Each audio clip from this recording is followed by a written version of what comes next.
Hope everybody's doing good. The sun's going down. The big eye in the sky's going down. Try not to take too much of your time. If a lot of people get to chit-chatting on here, I'll stay on here. But let me show you. Got into the Impala today, and I think the rear end has never been open since 1963. Here's the rear brake drums, and they are non-existent. Look like Fred Flintstone. Look at the mud and the dirt and all the, man, that's just nasty. This is why I hate mechanic work. I can do it, but this is why. Look, it just gets everything just dirty. All right, so let's walk out here. I'm gonna show you. Hopefully, I don't lose the service. I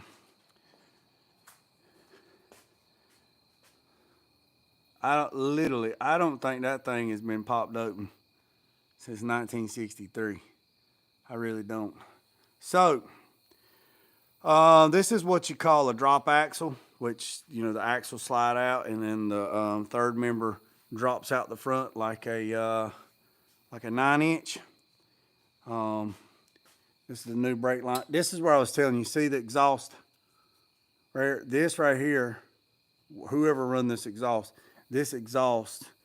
right here was grabbing on the back side of the drum. Well, when I pulled the axle out, I noticed this bearing was acting kind of hinky. So went to the other side. You got to pull it all out, and this looks like motor oil, don't it? But it's not. It's supposed to be oil. It's supposed to be gear oil, but it ain't. It's nasty. Made a mess. I have to get some oven cleaner to get that up. But anywho's, they run 2.5-inch exhaust. I mean, it's close to the bags. I mean, that's 2 fingers right there. You know what I mean? So we'll cross that bridge when we get there.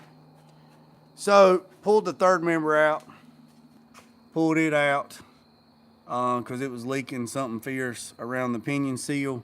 And then, this is the dry shaft part. This is so tuck this part out. So let me get over here so the sun ain't in your thing. And let's let you know what I got going on. Crossing one bridge, one task off at a time. So got the axles out. Got the third member out. Got the bearings ordered for the axles. Got new studs ordered. Got the pinion seal. Got all that stuff ordered for the third member. So going to press on the new bearings on the axles. Knock out the old studs. Sandblast it or media blast everything. Clean everything up. And then once we get all that done, I say me. Once all that gets done, I'm going to try to clean this out as best I can. I don't even know what that means. I don't even know what that is right there. What is that? Spanish? Italian? What is that? I don't even know what that is. I'll have to screenshot that. Let me screenshot that right there. Yeah, I'll have to screenshot that and look that up later. I don't even know what that is. So clean all this up best I can. Then put new bearings on the axles, new studs, new universal joint for the rear part of the drive shaft. Go through the third member, put new seals, check everything, make sure everything's good to go, and go from there. Talk to the brake line company. According to them, they're going to send the right lines from here to there. Let's see. I'll go ahead and drop it. I see the car. Me too. I see it too. Hold on a second. I'll show it to you. I'll show it to you here in just a second.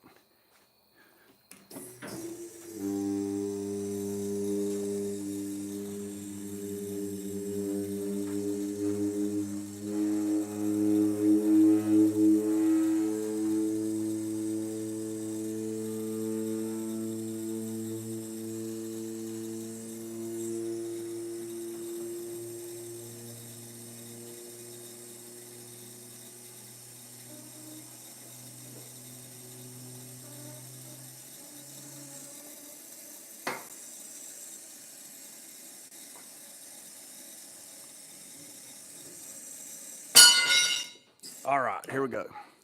All right, so got the new booster on, got the master cylinder on there, got it clean, got it painted. Because if you leave the new one on without putting something on it, it'll rust because it's cast. So cleaned it up, epoxied it, and put some silver on it, so it's good to go. It's empty. Everything's empty right now. Got the proportion valve on, got the brake light switch on. The lines that are missing, yeah, appreciate it, Richard. But I got a lot to do for this client's vehicle. But we'll get there. I'll get there. So the lines that are missing from the brake line kit that I ordered from California is the 2 pigtails that go here and the line that goes here, and the 2 lines that go right there, this line right here. I already did the disc brakes on the front. Once these are done, and then once I rebuild the rear end, the disc brakes will be on the back, and then the Mercy brake cable and all that good stuff. So let me back up. So once the brakes are fixed and it stops and goes like it's supposed to, then I will go to the next order of operation, which will be whatever they want to do. So this is a 63 Impala. It's on air. It is not an SS, but it has SS interior. So there is a lot of mechanical stuff that this client wants to fix before we get to make it pretty. So you got to get to the ugly before you can get to the good. So in one of my previous videos, there's a lifter.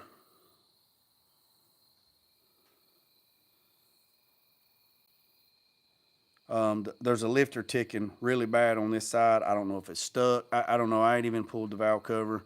I ain't even got that far, because if you start jumping around on systems, you'll get overwhelmed, and then just so the best thing to do is just fix one operation first. Brakes. Let's get the brakes fixed. Once the brakes are fixed, then we'll go to something different.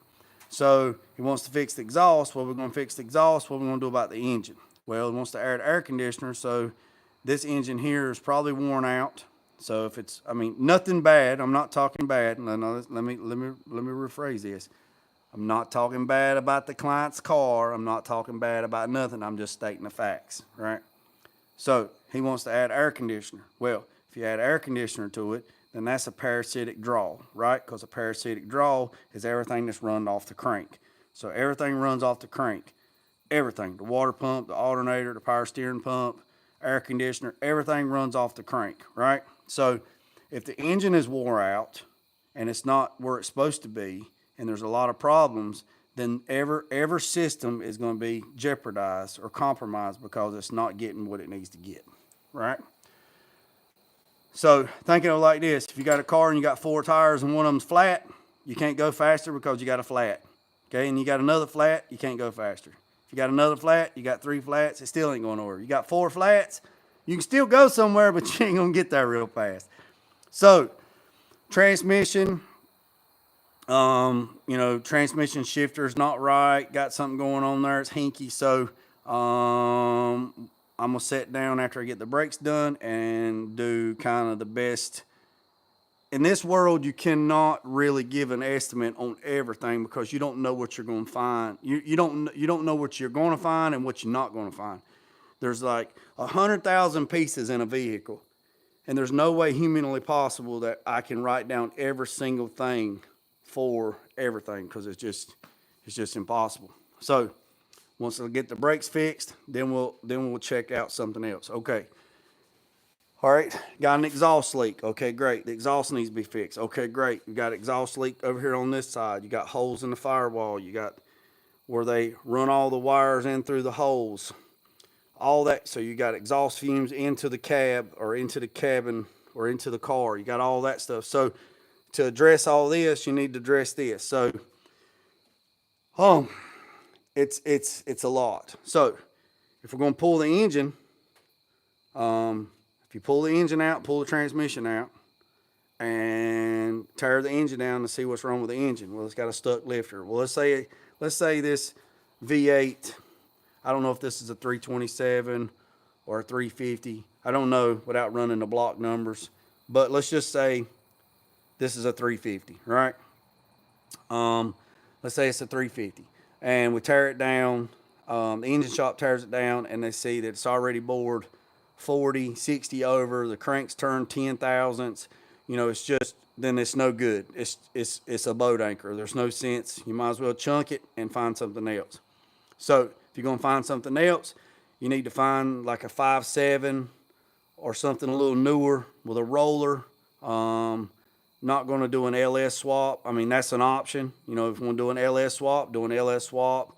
Put a 4L80 or a 4L60 transmission. Then you got overdrive. You got an LS, but that's some options, right? So that's some options. If you want to keep it carbureted, which is fine too, you just have to go through the options. Like if you do an LS swap, you can put an intake on it and run a carburetor and put a coil pack on it from MSD. There you go. You got new technology and old carburetor, old technology, you know, good as snuff, half as dusty. So he wants to put air conditioner on it. Well, the air conditioner system from Vintage Air goes right here. Well, you have all this. So that kit comes with all the brackets and all that good stuff, right? So with that being said, I don't know what transmission's in it, right? I don't know. I hadn't really counted the bolts on the pan. Let's just say it's a turbo 400 or a turbo 350. Well, that's the 3-speed with no overdrive. So if you want to stay non-electronic, then we'll go 700R. Or you could go 200R, or you know, turbo TH200R. If you want to find one of those was in the Monte Carlos, the G bodies. It's like juggling a bar. Hold on, I thought it said juggling. My bad. It's like judging a barfly. Do they stink or smell? Well, it's 50-50 shot. I might eat it. Oh, that's hilarious. Ginger Rogers 7711. Appreciate you for coming back. I say it's like juggling cats, or it's like peeling back an onion. The more I peel back, somebody's crying. You know what I'm saying? So let's get back to it. So there's a lot of options, you know, for engine and transmission, right? A lot of options. So if you pull the engine and transmission out, you got all that out. Now let's address every bit of this in here and clean all this up the best we can to make it look more presentable without tearing the whole car down. Now, they did say that they wanted to, after it was running and driving and it was safe, they wanted to tear the car down and paint the whole car. Okay, well, that's fine. That's fine. That's not a problem. So if I know that we're going to pull the engine, then what it can do is, this looks like somebody brushed everything on here with PR15. This looks brushed on. So basically what I could do is pull all the trim off, right? All the way down to the core support, right? Don't take the fenders off or nothing like that. Pull the inner fenders out, drop the inner fenders, then have my mobile blast guy come by.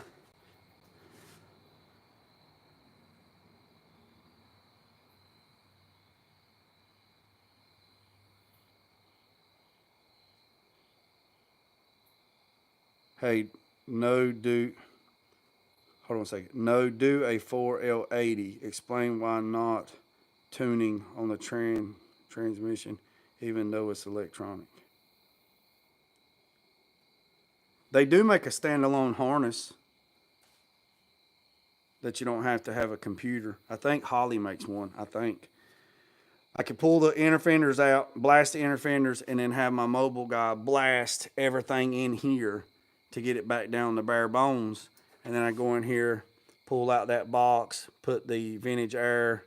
Yeah, no tuning. I think Holly makes like a kit that's plug and play where it's self-learning. I do believe, I know they got a Terminator X kit because I got one in there in the shop for that 68 C10. But it's an engine controller, not a transmission, because it's got a 5-speed manual.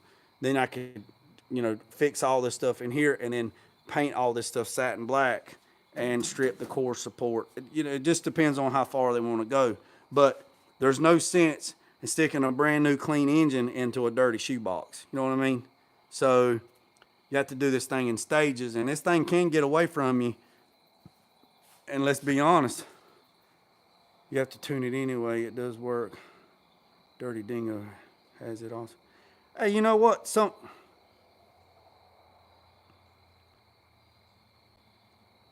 Dirty Dingo. I heard about Dirty Dingo over the weekend. Somebody else was talking about that. There's a Terminator X with a transmission mod controller. Yeah. Daniel. Yeah, I actually have one in there. That guy bought a Terminator X kit. I did a 5.8 and a 240 SX. Boy, I bet that thing is a rocket ship. Boy, I tell you what. Yeah, so I got a Terminator X, the whole big kit. The guy ordered it, but then he changed his mind and he went to a 5-speed transmission from American Powerhouse. So I have the standalone Terminator transmission module controller in there for something else, which could be that client could sell it to this. That client could sell it to this client, and that'd be a win-win for everybody, So there's a lot of options. So motor mounts are also made, no welding. Oh yeah, so with the motor, let's say it right, Ginger. Let's say it right, because we don't want to say it wrong and somebody be talking about us.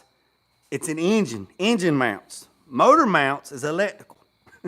I had somebody correct me the other day on that. I said motor mounts, motor mounts. And he's like, no, a motor is electric. You mean engine mounts. I'm like, yeah, man, same difference. Potato. Oh, no. Don't apologize to me. I was just poking. It's like the guy says, man, don't say it's motor mounts because motor's electric and it's an engine. Motor runs off electricity and the engine runs off gas, and I said, okay, man, potato, tomato, whatever, same difference. Hold on, I sold the 240X. It was a rocket though. Now I have a. All right, so Daniel. So check this out. I have a 70 Pontiac station wagon. They only made a handful of them. It's super clean. Now it's got like 71,000 miles on it. Super clean. Interior is mint. If you go back and look at some of my community posts a few weeks back, there's a picture of it in there. I got it for sale, right? I got it listed for sale. It's for sale, but it ain't on sale. You know what I'm saying? So I have it on Facebook Marketplace too. So this guy, you can put on there no trades, and people still gonna say, hey man, will you be interested in trading? You're like, I said no trades. But anyways, I'm always like, what you got? Sent me a message just a few days ago and said he had a S2000 twin turbo that he wanted to trade me even for my station wagon. And I said, dude, what? And he said, yeah. So he sent me pictures of it, or he or she, whoever, sent me pictures of it. And it was pretty cool. I mean, it's a pretty cool car. I mean, I bet you $1 to a stale donut, but that thing right there would tote the mail. So it was an S2000 twin turbo. And I said, man, I can't trade for something like that because I'd be in trouble. And then I got a 93 YJ Jeep that I did a Mercedes 5-cylinder turbo diesel swap in. It's time to let it go and let somebody else enjoy it. Got all kinds of people sending me a message, trading motorcycles, dirt bike. This one guy sent me a message and said that he had a 2024 KT, I might be selling it wrong, 2024 KTM 450 SX FX something whatever blah blah blah, and it was orange. I mean, it was a super cool dirt bike. And I said, man, I think you sent that to somebody else. And they texted me back and they said, no, we sent that to you. I said, you want to trade that dirt bike?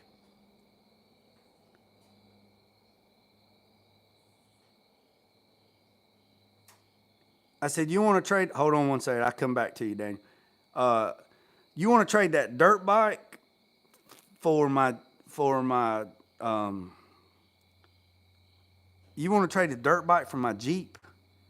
And they texted me back and said, yeah, I always wanted a Jeep and I always wanted a diesel swap.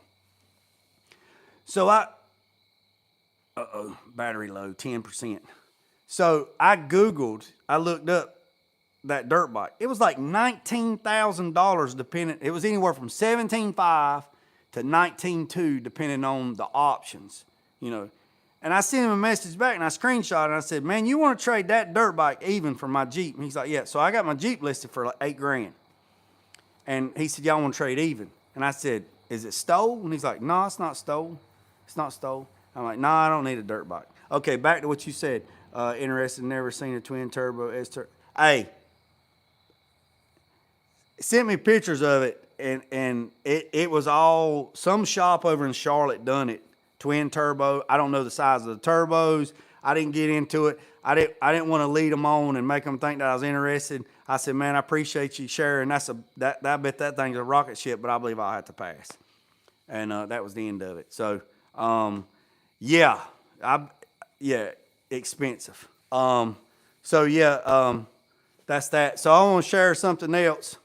I am very thankful for everybody that's on here. So the Impala, like I say, got everything going on that. Those Brunt boots that I showed yesterday, I put them on today. I was going to wear them today, and they're a little sloshy on my feet. They measure a little bit bigger, which, nothing can't be the same. Nothing's consistent. So I emailed the company, and I told them, I said, hey, look, these boots are a little big. They're a little sloshy on my feet. And they said, what size did you order? And I said, well, I wear a 13, and according to y'all's chart, I should wear a 13. But these things are a little bit big, maybe like 13 and a half or some change. They asked me, was I wearing thin socks, medium socks, or thick socks? I said, I'm wearing regular socks. I'm not wearing thin socks, and I'm not wearing thick socks. So they said, try on a pair of thick socks and see if that took up the void. And I was like, well, if it did take up the void, it doesn't matter. I don't want to wear no thick socks. Can't have no sweaty feet. You know what I mean? So they's like, not a problem. So they're going to drop ship. They're going to replace them with a new set. And I done dropped the other set off. Okay. 700R, you will need a bushing if I'm not mistaken. That will line up to the 700 for. Hold on a second. We're gonna have to get through this right quick because I'm at 10% on my battery. All right, so 711, you said a 700R. You will need a bushing if I'm not mistaken, but it will line right up. But a 700R will need to be rebuilt. Oh yeah.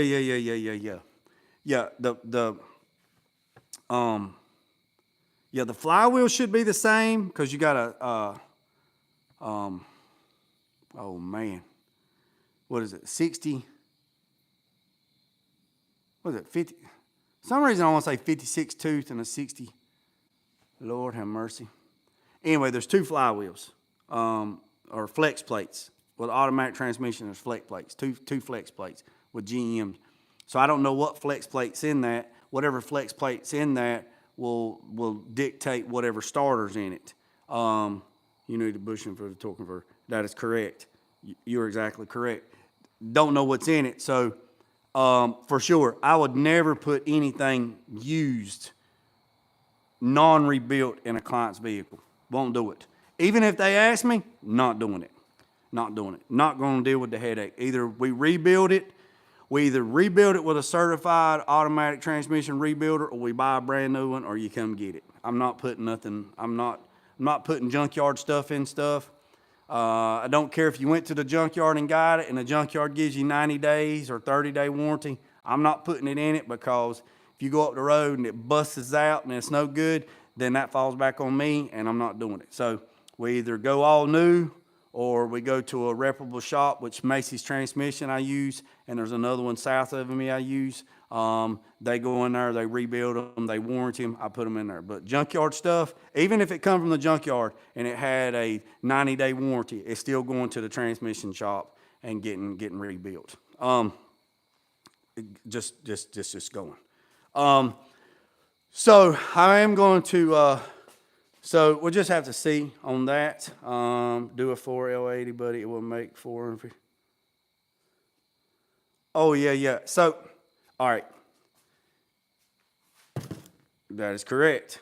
I don't think this is going to be a powerhouse. And the reason why I think this is just going to be, I do know, this is just going to be a cruiser. This ain't going to be gear shifting, whatever. And here's the reason why. You can't put too much horses to those right there. Those knockoffs, I don't know what they're rated at, but I wouldn't want to get on nothing with anything, with any clout, because I'd hate to break one of those spokes. You know what I mean? Now, if it had some billets on there, or some stillies on there, you know, let's peel it, you know. We'd peel it. So, let's get to this right here. I am super thankful. You have no idea. Let me set this phone down so I can show you. Just right here for a second. So, every one of you that's on here, I got like 1,624 subscribers. Every one of you, I appreciate every single one of you. What has happened to me here lately is I've had some subscribers send me stuff like this microphone and that little thing that's plugged into my phone. I had a subscriber send that to me. And the reason why is because I had this little Temu microphone that dropped out. And I said, man, I guess the battery died. Then next thing I know, some time goes by and I get this microphone, this DG microphone, and the little pod that plugs into my iPhone, right? I have a GoPro, but it sucks. It gets hot and whatever. So, Cam stage 2 and someone here. Oh yeah, for sure. LS family. You can put a Z06 cam and an LS and just do a little things, and man, them things is like nobody's business. I got a buddy that goes and gets all the 4.8s, right? He goes to the junkyard and gets all the 4.8s. Vans, box trucks, you name it. He gets all the 4.8s because nobody wants the 4.8s. He gets all the 4.8s he gets, right? Cleans them up, puts a Voodoo cam or a Brian Tooley cam in it, puts a daggone turbo kit on there and puts them in these little cars and go to the racetrack, and he'd be snatching people's feelings. So, but yeah, so back to, I'm sure the subscriber is watching. The subscriber that sent me this, I know they're watching. Rogers, you're gonna have to be careful what you say on here, boys. And you're gonna have to be careful. I can't say nothing like that because they might flag me. But anyway, I know the subscriber is on here that watches. He don't never comment. He's always in the background. I appreciate you, every single bit of you. But the crazy part about this, I was at the C10 revival this past weekend. Oh, no. You say whatever you want to say. You say whatever you want to. You say, don't apologize. Don't ever apologize. Apologizing is a sign of weakness. Don't apologize. I just can't say it on my end because the algorithm will grab a hold of it. Stuff in the news feed, have at it. Just keep it PG-13, you know what I mean? Because there might be some kids on here. So at the C10 revival this past weekend, Jason Chandler from Automail Direct one of my very, very good buddies. He is the Automail Direct, or AMD. Him and Eddie and Kevin from Automail Direct, which is so crazy.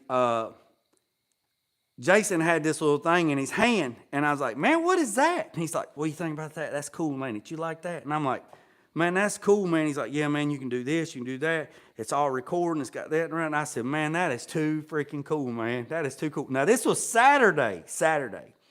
Today is Thursday, so Sunday, Monday, Tuesday, Wednesday, Thursday. 5 days ago, I seen one of these for the first time ever. Didn't say anything about it or nothing. Today, a subscriber, I didn't even mention it. A subscriber sends me a package, right? And check this out. Look what they sent me. And they said they would have got the 4, but the 4's not released until next year, so they went ahead and got this one. But when the 4 comes out, they'll send me a 4. If it says my name, read it first. I will keep. Okay, good deal. So they sent me this right here. This, right? This is what they sent me. So this is supposed to take place of my cell phone and this and that. So it's like, I don't know. I'm going to have to go and watch how this works. It says it has a rotating screen. It's got 3 axes. It's got active track talking. It's got full pivot. It's got 10-bit stereo recording, pocket size. That's too freaking cool right there. So if you're watching, buddy, I ain't going to say your name because I know you don't want me to say your name. You told me that. I appreciate you. Also,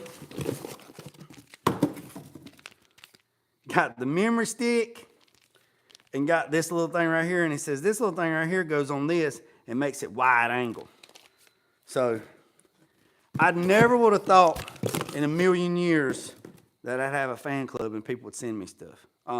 Which I'm very humbled and very blessed. I'm very thankful. Now I know how Richard Petty feels on a very, very small scale, because people would send him stuff all the time. So, yeah, I appreciate it. I'm going to try out this thing right here too. This brake booster, or this brake bleeder kit, this one-man band show. This one right here, I got this off of Amazon. See how it works out. So I'm gonna use this on the Impala.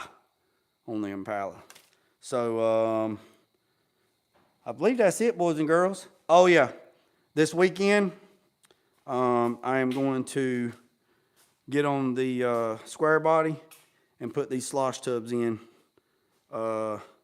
this. And like I say, this is the template where I got to cut the inner fenders. And I'm probably just going to jack this bad boy up, take the wheels and tires off, jack it up really, really high, put some jack stands underneath it, and probably do every bit of it with everything, because I don't want to have to take all this stuff apart at this moment. I know I will later, but I don't want to do it now. So I can get in there and put me some light in here, and this is the template, and put it up in there and cut all that, and mic from slosh tubs, and here's the battery box. To relocate the battery here. And then once all that gets, let me get back like Jack. So right now, that's why the front don't set down all the way, is because it's sitting on the back side of the fenders. So once I put these slosh tubs in, you see how much it brings up the wheel where it can clear everything? That front, I'm probably going to take that piece of plastic air dam off, because it's probably going to mash it, which he just got that from LLC. It was like $28 or something. So that will bring it all the way down. Then I got to take the stock gas tank out, because it's sitting on a stock gas tank. That will get a bar flight. Then I got to take the stock gas tank out. 7-Eleven, where are you from? If you don't mind, what state? You don't have to say what town you're in. What state you from? It's sitting on the gas tank too. So once I move the gas tank, and then this has a turbo 400 in it. This is the way this truck was ordered. Here's the cross member for the turbo 400 to raise it up. And then once I get the gas tank, you see the gas tank's right there. It's sitting on the gas tank right there. See it sitting on the gas tank. The other gas tank's already in right there, Wisconsin. That's right. You told me that. I apologize. My friend Colton, he's from Wisconsin too. On the border, Minnesota and Wisconsin. So that's the deal on that. And then that'll bring it all the way down. This is a 4.3 V6. It was made in March. They only made like 1% of them with the 4.3 V6. And everybody keeps asking me, I'm going to change it. I'm going to change it. If I pull it, it's got like 70,000 miles on it now. If I pull this engine out and rebuild it, I'm going to have about $3,000 in rebuilding it, you know, because just say $3,000.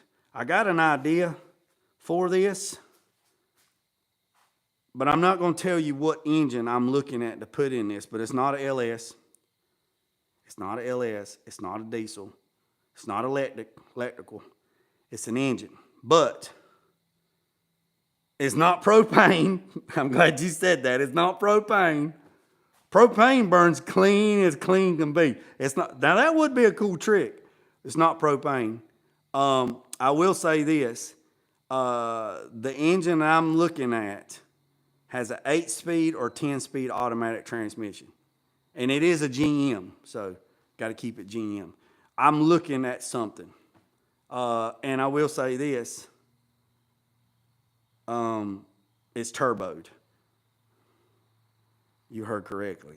It's got an 8-speed or 10-speed transmission. It is GM, and it's turboed.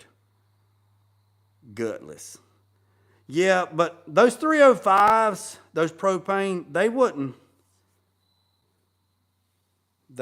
built for power. Yeah. So what I'm looking at right now, it's never been done, never. So I ain't going to say what it is. It's never been done. But it is GM. You can bolt it up to the new 8-speed or 10-speed automatic transmissions, and it's turboed. And there is a lot of aftermarket stuff for it. But nobody, and it is rear-wheel drive, and nobody has done it. No, you're close. It's not a Cobalt. Hey, them things right there are rocket ships too. I got an LTZ turbo, which is front-wheel drive, a Cruze, Chevy Cruze. It's LTZ turboed. It's a limited. It's got like a coffee brown leather interior. To be a little 4-cylinder, that thing, I mean, it'll tote the mail for considering what it is. You know what I mean? So, I'm down to 3% on my battery life, boys and girls. I'm going to get off here. I appreciate every single one of you. Everybody be safe. Have an awesome Friday. Hit the subscribe button. Hit the share button. Share it. Tell your friends. And remember what I said, boys and girls. Don't worry about the man up the road or down the road. Sweep off your own front porch before it's sweeping off anybody else's. Put God first. Let loose and drag. Peace on chicken grease. I'm out.